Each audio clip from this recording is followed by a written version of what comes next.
60 plus MCU characters returning for one Avengers movie. Yeah, you heard that right. Are you kidding me? Welcome back to the channel. And yeah, news broke out a couple weeks ago about the possibility of 60 or more MCU characters are returning, in fact, for the 5th Avengers movie, which is yet to be titled because it was the Kang Dynasty, I believe, or Secret Wars. That got the wheels turning. It has potential. I will give it that. It's Marvel's, Disney's cash cow, essentially, and I'm all for it to some extent. But let's break it down for a minute. 2 to 3 possibilities come to mind how this would play out. Look at the main attraction that kind of drifted away. We have Steve Rogers, played by Chris Evans. He, his story arc is done for the most part. I had read somewhere that he's willing to come back and reprise the role.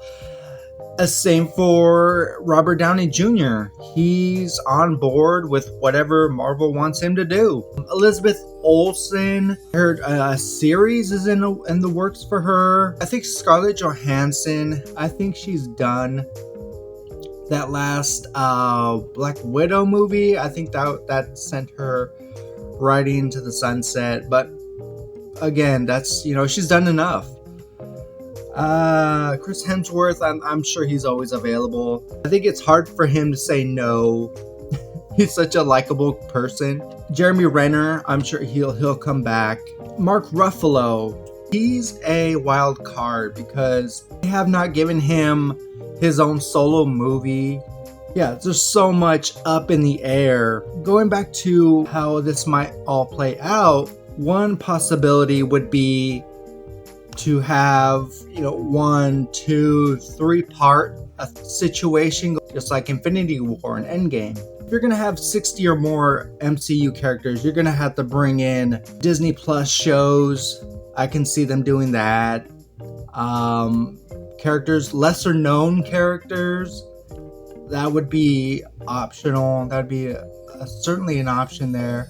My last idea, make half of them about CGI looking a lot of times during the battles, and just have the other half, front and center, the ones we really want to see fighting. Like I'd want to see, obviously, bring in She-Hulk, bring her in.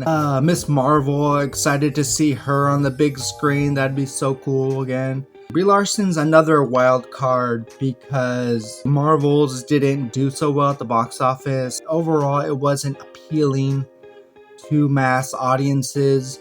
Contracts, if these returning stars are set to be back, they got to work out those contracts. How long do you want me to work for? Such so and so. At this point, Marvel's got their hands full. This is before we're getting introduced to the X-Men. And we have, on the horizon, we have the Fantastic Four. So there's so much coming up. Guys, I want to know your thoughts. What are your thoughts on the potential of having 60 or more Marvel characters into the next Avengers movie? Let me know in those comments. Thank you so very much for watching. Look forward to more content on the way. Take care.